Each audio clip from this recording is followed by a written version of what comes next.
बात करेंगे इस वक्त की बड़ी खबर की, काबुल एयरपोर्ट से। जी हाँ, काबुल एयरपोर्ट पर बड़े धमाके की खबर है, कई लोगों के हताहत होने की भी खबर है। काबुल एयरपोर्ट पर हुआ बड़ा धमाका और इस धमाके में कई लोगों के हताहत होने की खबर, कई लोगों के घायल होने की खबर। हमारे साथ एक पूरा खास पैनल लगातार जुड़ा हुआ। रवि पाराशर जी, कहीं ना कहीं जिस बात की आशंका थी वही सच साबित होता हुआ नजर आ रहा है।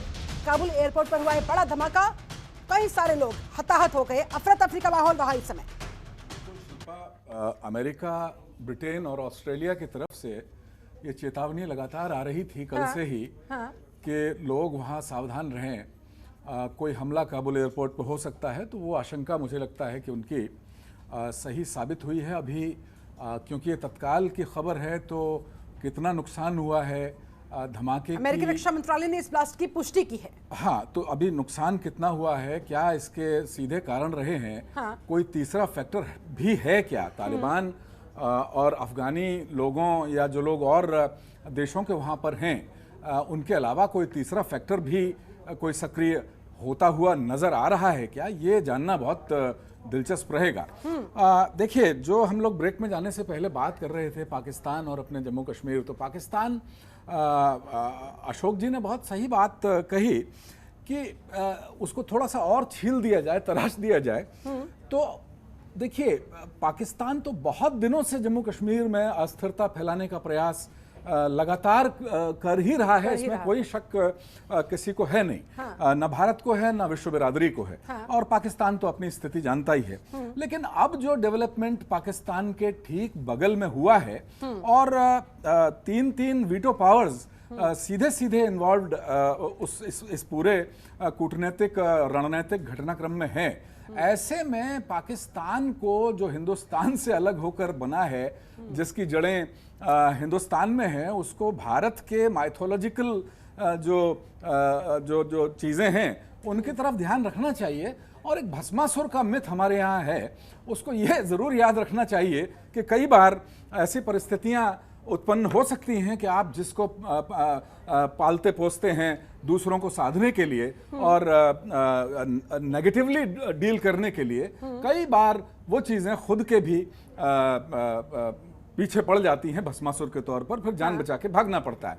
तो पाकिस्तान के लिए खुश होने के लिए, खुशफहमी पाले रखने के लिए ऐसी बहुत सारी वजह नहीं है कि। और दूसरी चीज़ जो सारे हमारे वक्ता कह रहे हैं कि चाइना, और जैसा मैंने भी कहा कि अभी वहाँ धूल बैठी नहीं है, अभी तालिबान की सत्ता इंक्लूसिव गवर्नमेंट बनती है। जैसा कि उन्होंने पहली प्रेस कॉन्फ्रेंस में कहा था कि महिलाएं भी सरकार में होंगी, दूसरे लोग भी, जो हक्कानी नेटवर्क है, हक्कानी नेटवर्क तो होगा। अब नॉर्दर्न अलायंस से आपने बताया कि कोई समझौता हुआ है, तो क्या नॉर्दर्न अलायंस भी सरकार का हिस्सा होगा, या कौन कौन से जो स्टेक होल्डर्स हैं वो सरकार या अंतरिम प्रबंधन या अंतिम प्रबंधन के हिस्सेदार होंगे। ऐसे में चाइना को ये कहा जा रहा है कि उसको आर्थिक हित साधने, उसको मिनरल का एक बहुत बड़ा खजाना वहाँ पे मिलने वाला है। लेकिन अगर आर्थिक हित चाइना को साधने हैं या पाकिस्तान की दृष्टि भी उस तरह से उस क्षेत्र पे है, तो जाहिर है कि तालिबान भी अपने आर्थिक रूप से अपने आप को मजबूत करना चाहेंगे ही भविष्य में उत्तरोत्तर। ऐसे में अगर पूरे अफगानिस्तान समेत पूरे पड़ोस में अगर आतंकवादी गतिविधियां ही होती रहेंगी तो फिर आर्थिक हित चाइना साधेगा कैसे?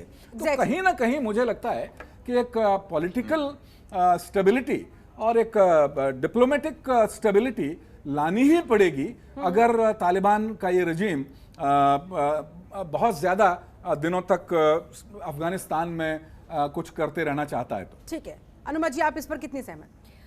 देखिए, मैं उसके पहले सबसे ज्यादा तो मुझे चिंता इस बात की है कि जो अभी विस्फोट हुआ है उसके बाद क्या हमारे एयरफोर्स की फ्लाइट्स वहां पर लैंड कर पाएंगी, क्योंकि मुझे लगता है इस वक्त तो एयर ट्रैफिक कंट्रोल जो है वो अमेरिका के पास है। तो ऐसे में जब ये बम का धमाका हुआ है तो सबसे इमीडिएट कंसर्न, जैसे अशोक जी भी कह रहे थे कि 31 अगस्त को जब ये चला जाएगा वहां से अमेरिका, तो उसके बाद लोगों को हम कैसे इवैक्यूएट करेंगे, सबसे पहली तो बात वो आती है। अच्छा, दूसरी चीज जो हम जिस मुद्दे पर चर्चा कर रहे थे इस विस्फोट के पहले, उसमें हमारे दोनों जनरल्स ने ये बताया कि हमारी सेनाएं तैयार हैं।